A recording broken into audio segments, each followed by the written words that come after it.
오늘 서로 사랑하지 않으면 이런 제목으로 함께 은혜를 나누겠습니다. 하나님은 사랑이시라. 우리 교회 본당 뒤에 우리 뒤쪽에 걸려있는 성경 구절입니다. 그리고 우리 예배실마다 이 하나님은 사랑이시라 하는 요한일서 4장 17절의 말씀이 우리 교회에 다 새겨져 있습니다. 요한일서의 최정점에 서 있는 성경 구절입니다. 긴 시간 동안 여러분 이 말씀을 살피기 위해서 연초부터 걸어왔습니다. 교회란 무엇인가 하는 질문을 가지고 우리가 데살로니가 전서를 살폈고, 그렇다면 우리 교회가 하나님은 사랑이시라 하는 그 구절을 가지고 살아가는 교회인데, 이 구절이 과연 우리에게 어떤 의미가 있을까? 여러분 9개월 가까이 9개월 넘게 여러분들 긴 걸음으로 따라와 주셨습니다. 이 요한일서를 살피면서 조금 더 답답한 면이 있는데, 아마 한 2달 정도 계속 반복되는 메시지를 들으셨을 겁니다. 그가 내 안에 있고 내가 그 안에 있고 사랑하지 않으면 사랑하면, 이런 메시지를 우리가 계속 들었지요. 2장에서 사랑이란 단어가 나오더니만 3장으로 이어지고 4장으로 가면서는 사랑이란 단어가 굉장히 많이 나옵니다. 오늘 본문은 몇 번 나올까요, 여러분? 사랑이란 글자가 27번 나옵니다. 그만큼 오늘 말씀은 정말로 사랑이 이 세상의 전부이다 라고 말하는 것처럼 들립니다. 여러분, 어쩌다가 우리가 이 2달 넘게 매주 사랑이라는 단어를 살펴봐야 했을까요?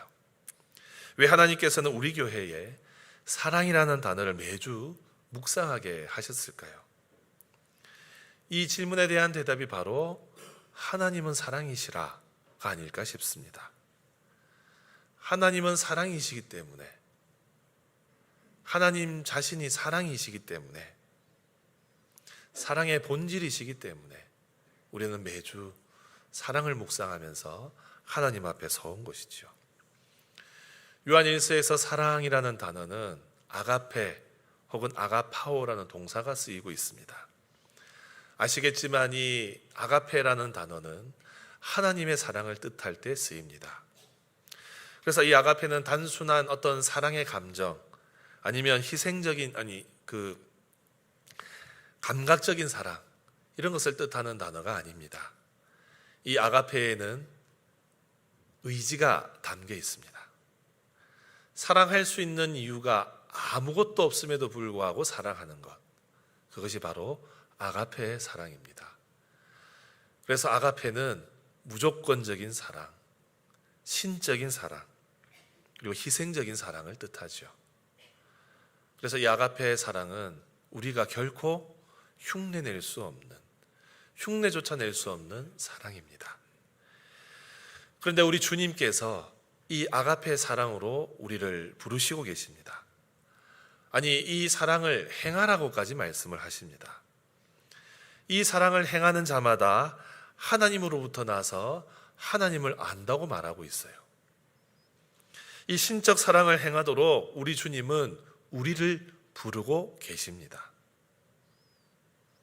오늘 말씀, 우리가 서로 사랑하자라고 시작을 했는데, 중간을 보면 우리가 사랑하는 것이 마땅하다라고 교훈하고 있어요.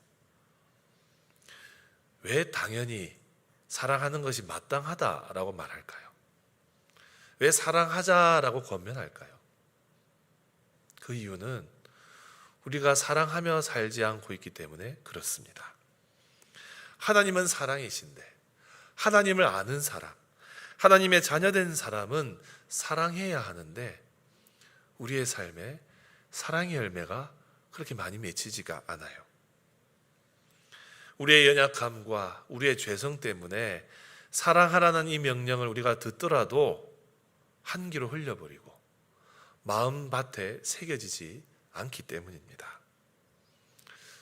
그럼 여러분, 왜 사랑해야 될까요? 저는 저의 이기적인 이유 때문에라도 사랑해야 될 것 같습니다. 여러분, 사랑하지 않으면 우리 삶이 무익해지고 우리의 삶에 독소가 가득합니다. 우리가 사랑하지 않으면 결국 우리 인생이 허망하게 바뀌어 버립니다. 그래서라도 서로 사랑하는 일을 실천해야 됩니다. 오늘 서로 사랑하지 않으면 과연 어떤 어려움을 겪게 되는지 세 가지 사항을 가지고 살 필요가 합니다. 먼저 첫 번째로 서로 사랑하지 않으면 십자가 복음의 은혜와 감격이 사라져 버립니다. 여러분 7절과 8절을 다 같이 읽어보겠습니다. 시작. 사랑하는 자들아 우리가 서로 사랑하자. 사랑은 하나님께 속한 것이니 사랑하는 자마다 하나님으로부터 나서 하나님을 알고 사랑하지 아니하는 자는 하나님을 알지 못하나니 이는 하나님은 사랑이십니다. 아멘. 여러분 서로 사랑하는 자에게 주시는 특권이 있습니다. 사랑을 실천하면 사랑을 실천하는 그 사람이 하나님으로부터 나서 하나님을 아는 사람이라고 증명이 됩니다. 반대로 서로 사랑하지 않으면 그 사람은 하나님을 모르는 사람이 됩니다. 사랑을 실천하지 않는 사람은 그 사람이 표면적으로 예수님을 믿는 사람으로 보여질 뿐이지 실제로는 하나님을 모르고 또 사랑이라는 것도 모르는 상태라는 거죠. 여러분 하나님을 알지 못한다, 하나님을 모른다는 말은 하나님의 사랑도 알지 못하고 하나님의 사랑도 모른다는 뜻입니다. 그럼 여러분 그 하나님의 사랑 과연 무엇입니까? 오늘 말씀 9절 10절은 이렇게 말합니다. 다 같이 읽어보겠습니다. 시작. 하나님의 사랑이 우리에게 이렇게 나타난 바 되었으니 하나님이 자기의 독생자를 세상에 보내심은 그로 말미암아 우리를 살리려 하심이라. 사랑은 여기 있으니 우리가 하나님을 사랑한 것이 아니요 하나님이 우리를 사랑하사 우리 죄를 속하기 위하여 화목제물로 그 아들을 보내셨음이라. 아멘. 여러분 우리가 하나님을 안다는 말은 하나님의 사랑을 안다는 뜻입니다. 그러면 하나님께서 우리에게 사랑을 어떻게 베풀어 주셨는지도 아는 겁니다. 오늘 우리 하나님께서 어떻게 사랑을 베풀어 주셨습니까? 놀랍고도 아무도 할 수 없는 방법으로 그 사랑을 표현하셨어요. 바로 그의 아들 독생자 예수 그리스도를 이 땅에 보내셔서 화목제물 삼으심으로 십자가에 달려 죽게 하심으로 우리 하나님께서는 우리를 향한 그 사랑을 표현하셨습니다. 이것이 하나님께서 우리를 사랑하시는 방식이에요. 사랑하는 성도 여러분, 하나님은 사랑이시라 하는 말은 그 아들 독생자 예수 그리스도를 화목제물 삼으시고 십자가에 달려 죽게 하셨다는 것을 뜻하는 구절입니다. 그렇게 우리를 향한 하나님의 사랑을 표현해 주셨습니다. 우리를 구원하시기 위해 하나님 당신의 전부가 되시는 그 아들 독생자 예수를 화목제물 삼아 주신 것, 십자가에 죽게 하신 것, 이것이 우리를 향한 주님의 사랑입니다. 사랑하는 성도 여러분, 우리는 스스로 하나님을 사랑할 수 없습니다. 오늘 말씀들에 따르면 하나님이 우리를 사랑해 주셨기 때문에 우리는 하나님을 사랑할 수 있어요. 19절 말씀처럼 그분이 먼저 우리를 사랑해 주셨기 때문에 우리도 사랑할 수 있고 사랑을 실천할 수 있는 것입니다. 그렇게 우리는 하나님의 사랑을 깨닫도록 되어 있습니다. 그런데 우리가 살면서 이 하나님의 사랑을 잃어버릴 때가 있어요. 하나님의 사랑이 잊혀질 때가 있습니다. 언제 잊혀질까요? 여러분 8절 말씀을 다시 보겠습니다. 같이 읽습니다. 시작. 사랑하지 아니하는 자는 하나님을 알지 못하나니 이는 하나님은 사랑이십니다. 아멘. 여러분 서로 사랑하지 못하면 하나님을 알지 못하고 하나님의 사랑도 모르게 됩니다. 바로 그분의 사랑, 그 독생자 아들 예수 그리스도 화목제물, 십자가에서 화목제물 삼으셨다는 이 진리를 까맣게 잊게 되는 것이죠. 여러분 제가 신방을 하다 보면 가끔 여쭤봅니다. 요즘 기도 제목 없으세요? 라고 여쭤보면 이렇게 기도 제목 내시는 분들이 계세요. 목사님, 믿음 생활 많이 식어져 있는데 첫사랑의 감격을 회복하고 싶습니다 라고 말씀하시는 분들이 계십니다. 여러분, 우리가 처음에 주님을 만났을 때 얼마나 그 마음속에 뜨거움이 살아 있습니까? 나를 위해서, 내 죄를 위해서 죽으신 주님, 그분의 사랑이 너무도 크게 느껴져서 정말로 그 감격 속에서 살아가지 않습니까? 그런데 시간이 지나서 이 사랑이 식어질 때가 있고 식어집니다. 여러분, 왜 그 첫사랑의 감격이 식어질까요? 여러분 가만히 한번 여러분들의 첫사랑이 식어졌을 때의 그 상황을 돌아보십시오. 믿음 생활하다가 시험 드는 일을 만나면 우리 첫사랑의 감격이 식어집니다. 희한하죠? 또 믿음 생활하다가 사람들에게 상처받으면, 특별히 믿음 생활하는 교회 안에서 상처받으면 희한하게도 하나님의 사랑이 식어져 버려요. 부부 사이든 자녀 관계든 깨어지면 그 문제에 사로잡혀서 결국은 믿음 생활이 약해지고 결국은 주님 사랑이 식어져서 방황하게 됩니다. 다들 한 번쯤은 경험해 보셨을 거예요. 여러분, 이 하나님과의 수직적인 관계는 사람들과의 수평적인 관계에 영향을 받습니다. 수직적 관계는 수평적 관계든 한 관계가 끊어지면 다른 관계가 심각한 영향을 받게 되어 있습니다. 그래서 그 관계들을 회복해야 돼요. 수평적인 관계가 깨어져 있으면 그 관계를 회복해야 수직적인 관계가 복됩니다. 하나님과의 관계가 깨어져 있으면 이 사람들과의 관계도 깨어지게 되어 있는 거죠. 그 회복의 출발은 한 관계를 어떻게든 회복을 해야 됩니다. 여러분, 주님과의 첫사랑 잃어버리셨습니까? 그 믿음 생활의 그 감격을 잃고 지내십니까? 복음의 열정, 십자가의 사랑, 그 감격을 잃고 살고 계십니까? 그렇다면 먼저는 이거 하나 기억하십시오. 내게 주신 이 사랑하자는 권면, 사랑하라는 명령, 내가 순종하고 있는가? 정말 그 주님이 사랑하라고 하시는 그 말씀이 내 가슴을 때리고 있는가를 여러분 먼저 살펴보십시오. 우리가 서로 사랑하고 있지 않으면 그 상태 그대로 냉랭한 마음의 상태로 살아갈 수밖에 없습니다. 복음의 은혜, 십자가의 은혜는 식어져 있고 관성적으로 타성에 젖어서 믿음 생활하는 나 자신의 모습을 발견하게 되는 겁니다. 여러분, 첫사랑의 감격을 회복하기를 원하십니까? 그렇다면 깨어져 있는 관계를 먼저 돌아보십시오. 서로 사랑하는 관계가 되어야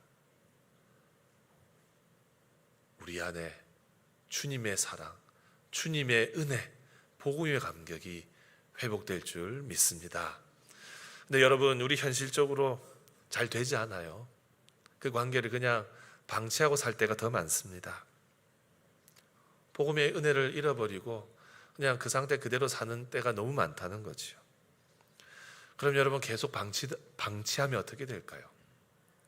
오늘 두 번째 교훈입니다. 서로 사랑하지 않으면 결국 하나님과의 관계도 멀어지고 끊어지게 됩니다. 여러분, 우리가 사랑을 행하면 주님의 십자가 사랑이 회복된다고 말씀을 드렸습니다. 여러분, 주님의 이 십자가의 은혜는 근본적으로 우리 사람들과의 관계도 회복시켰고 하나님과 나와의 관계도 회복을 시키는 것이었죠.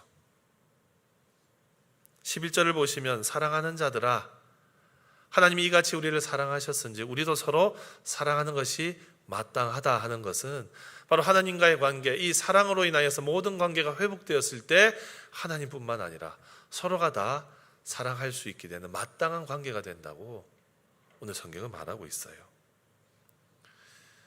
여러분, 서로 사랑하면 우리에게 두 가지 축복이 주어집니다. 먼저 첫 번째는 우리가 서로 사랑하면 할수록 하나님과의 관계가 더 깊어지게 되어 있습니다. 우리 12절을 다시 한번 보겠습니다. 같이 읽습니다. 시작. 어느 때나 하나님을 본 사람이 없으되 만일 우리가 서로 사랑하면 하나님이 우리 안에 거하시고 그의 사랑이 우리 안에 온전히 이루어지느니라. 아멘. 12절 중간부터 보시면 만일 우리가 서로 사랑하면 하나님이 우리 안에 거하시고 그의 사랑이 우리 안에 온전히 이루어진다라고 하고 있어요. 우리 12절부터 16절을 보시면 14절을 제외하고 이 말씀이 반복됩니다. 하나님이 우리 안에 거하시고 그가 우리 안에 계시다. 이게 서로 사랑을 행할 때 주어지는 복이에요. 우리와 하나님이 하나 되는 복입니다. 그런데 여러분, 그의 사랑이 우리 안에서 온전하게 이루어진다 하는 말이 과연 무슨 뜻일까요? 여러분, 하나님의 사랑은 완전한 사랑인데 그 사랑이 서로 사랑을 실천해야만 부족한 하나님의 사랑이 완성되는 겁니까? 여러분, 그렇지 않아요. 하나님의 사랑은 항상 완전합니다. 언제나 완전해요. 여기서 그의 사랑이 우리 안에 온전히 이루어진다라는 말은 그 하나님의 완전한 사랑이 실체화되고 눈으로 보여지게 되고 우리 몸으로 실제적으로 경험하게 된다는 걸 뜻합니다. 하나님의 사랑이 실제로 체감된다는 거예요. 그 완전한 사랑이 몸으로 느껴지고 경험되어진다는 뜻입니다.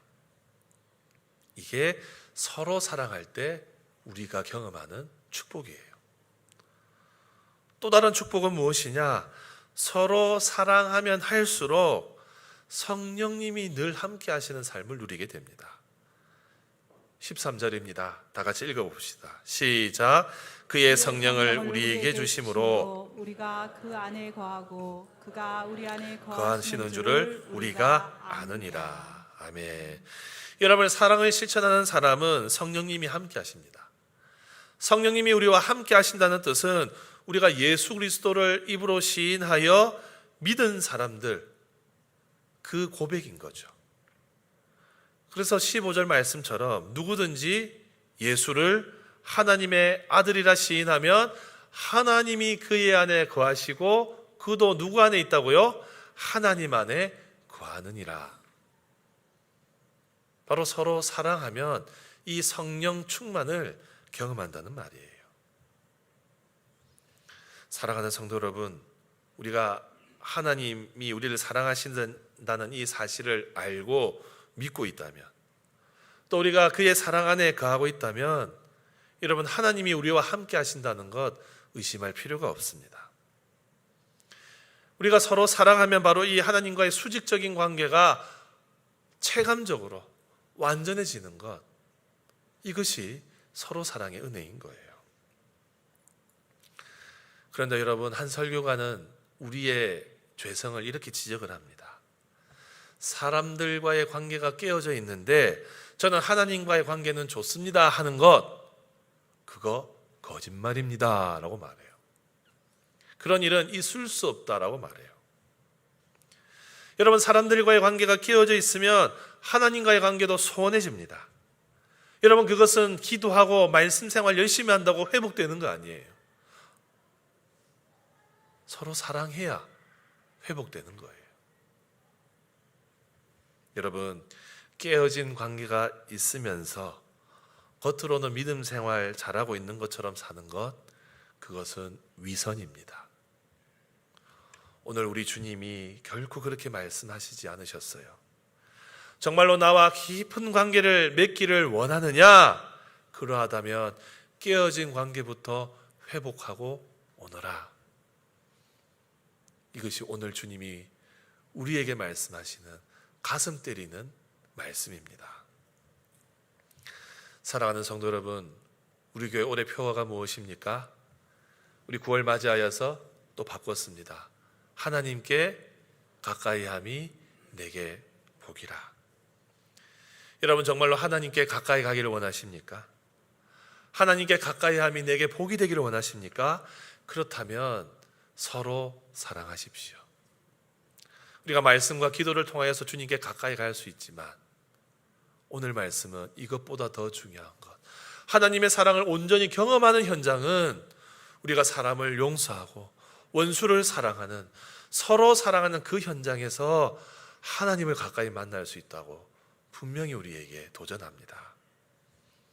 사랑하는 성도 여러분, 하나님께 가까이 가기를 원하십니까? 그러하다면 원수진 관계 이 가을에 회복하십시오.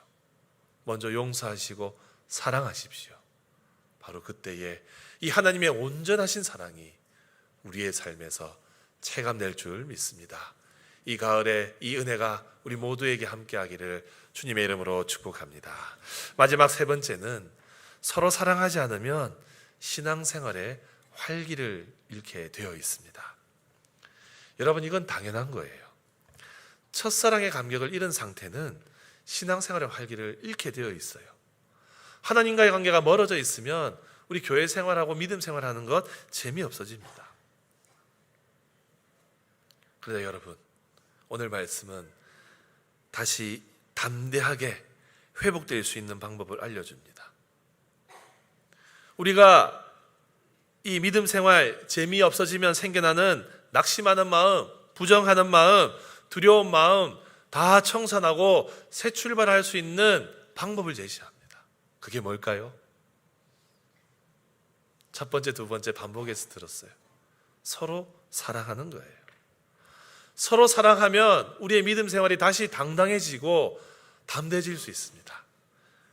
여러분 17절, 18절 확인해 보겠습니다. 같이 읽습니다. 시작. 이로써 사랑이 우리에게 온전히 이루어진 것은 우리로 심판날에 담대함을 가지게 하려 함이니 주께서 그러하심과 같이 우리도 이 세상에서 그러하니라. 사랑 안에 두려움이 없고 온전한 사랑이 두려움을 내쫓나니 두려움에는 형벌이 있음이라. 두려워하는 자는 사랑 안에서 온전히 이루지 못하였느니라. 아멘. 여러분, 오늘 이 본문은 우리가 하나님 앞에 마지막 순간에 설 때를 상정하고 있어요. 우리가 하나님 앞에 설 때 당당하게 서야 된다는 겁니다. 여러분, 그런데 우리가 믿음 생활을 하다 보면 이 당당함을 잃을 때가 있다고 했지 않습니까?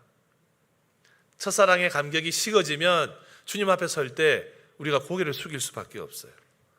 하나님과의 관계가 멀어져 있는 상태, 끊어진 것이 아니라 먼 상태에 있으면 만일에 갑자기 주님 이 시간에 다시 오실 때 우리가 자신이 없어져요. 자신감을 잃게 되어 있어요. 두려운 마음으로 주님을 맞이하는 겁니다. 여러분, 주님이 다시 오시는 그날 모든 사람이 하나님의 재판대 앞에 서게 되어 있어요. 그래서 믿지 않는 사람들은 어떻게 됩니까? 그 재판관 앞에서, 심판대 앞에서 영원 형벌의 선고를 받고 영원한 불못에 떨어집니다. 요한계시록에 나오잖아요. 그럼 믿는 사람들은 어떻게 될까요? 사도 바울이 갈라디아서에서 우리가 모두 하나님의 심판대 앞에 선다고 했는데 그때는 우리가 어떤 상을 받고 어떤 형벌을 받을까요? 여러분, 형벌을 받는다고 그 자리에서 우리가 지옥 가지 않습니다. 천국 백성은 제가 생각할 땐 다른 작은 형벌이 하나 있어요. 저는 우리 믿는 백성들이 하나님의 심판대 앞에 서게 될 때 우리가 각자가 살았던 삶의 그 여정들이 주마등처럼 영화처럼 지나갈 거라고 생각이 듭니다. 여러분, 그러면 그렇게 우리 인생이 영화처럼 흘러가면 어떤 일이 발생할까요?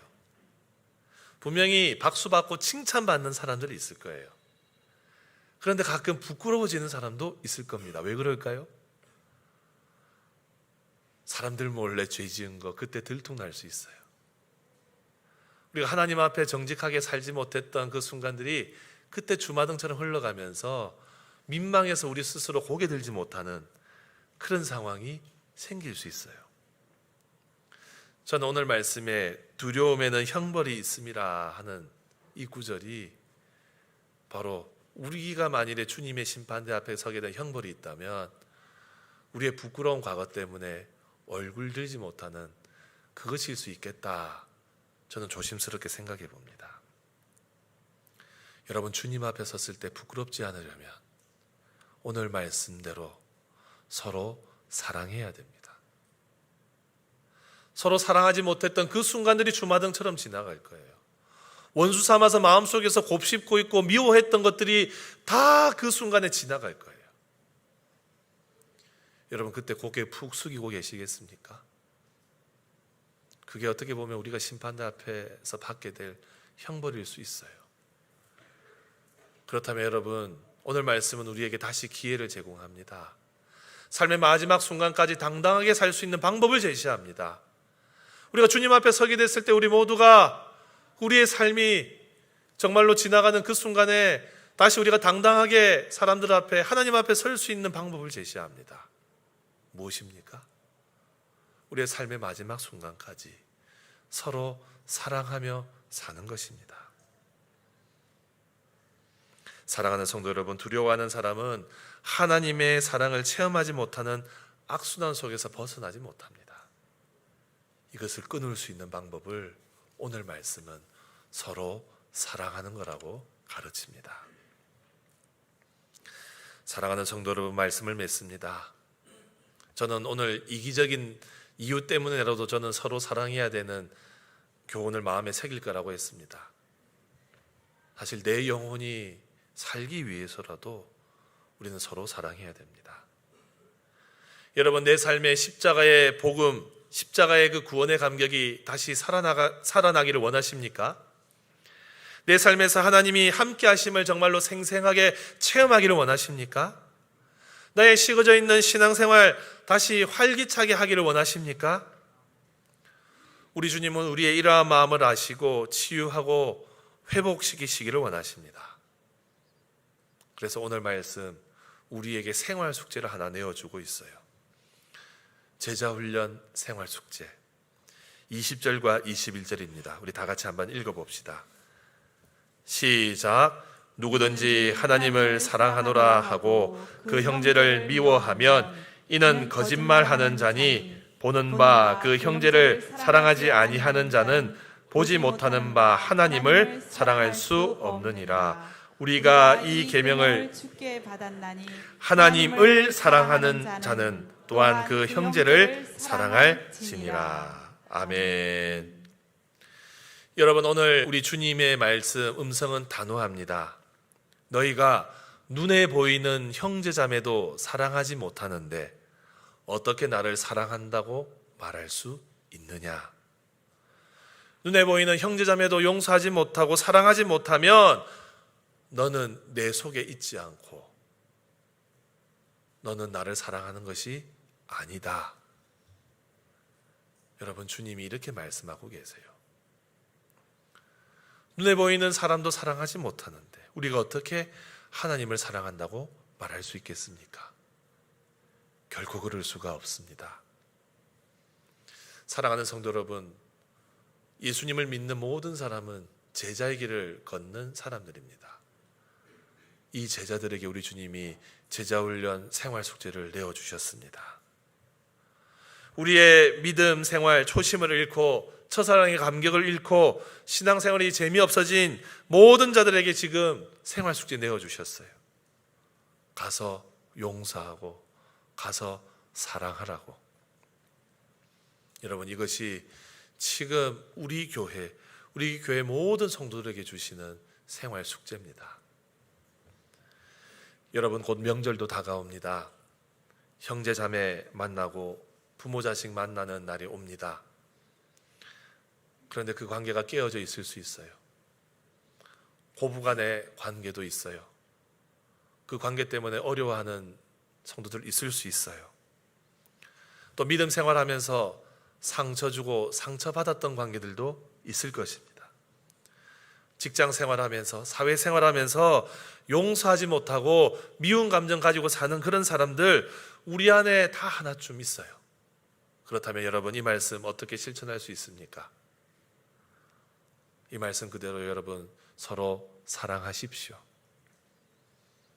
그러할 때에 우리 안에 계신 성령님께서 우리 안에 남아있는 원한이나 상처받은 마음, 부정적인 감정들을 치유하실 겁니다. 깨어진 관계가 치유되고 회복될 것입니다. 그리하여 우리 모두가 하나님의 자녀가 된 것을 생생하게 체험할 수 있게 될 것입니다.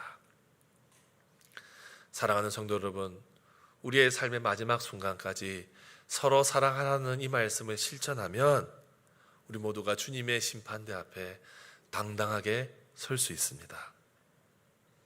우리가 그 심판대에 당당하게 서서 사랑을 실천했던 우리의 삶의 모습들이 주마등처럼 지나갈 때에, 영화처럼 지나갈 때에 그 심판의 자리는 부끄러운 자리가 아니라 당당하고 자랑스러운 자리가 될 줄로 믿습니다.